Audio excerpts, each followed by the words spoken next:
Nasa kote sa Pasay ang lalaking nagbebenta umano ng milyong-milyong halaga ng pekeng dolyar. Nakatutok si John Consulta.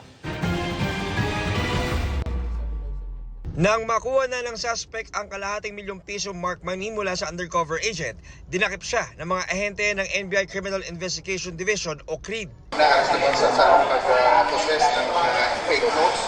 Arestado ang 69 na taong gulang na lalaking huli sa aktong nagbebenta ng pekeng dolyar.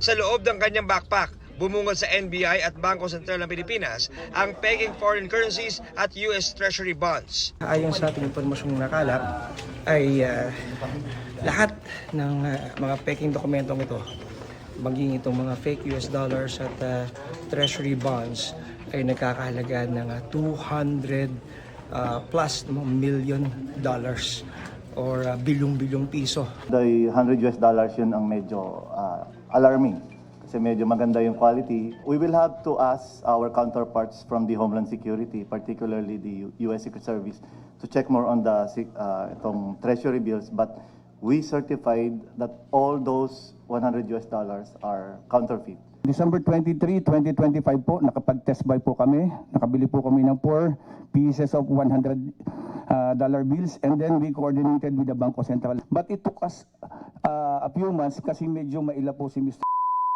Naharap ang suspect sa patong-patong na reklamo, kabilang ang illegal possession and use of false treasury or bank notes. May nagbigay sa akin.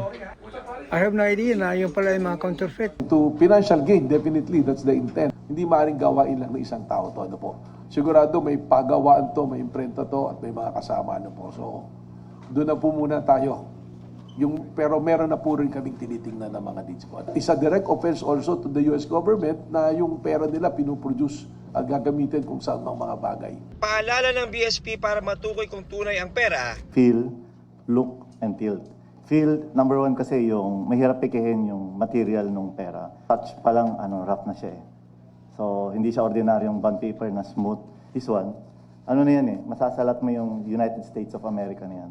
So, raised printing. Look, so may watermark yan. So, look it against the light. May mga features dyan, yung embedded security thread, nakatago yan dyan. So, check natin to wala eh. And tilt, dapat ito, color changing yung part mo itong 100. Definitely wala, nagtipid sila.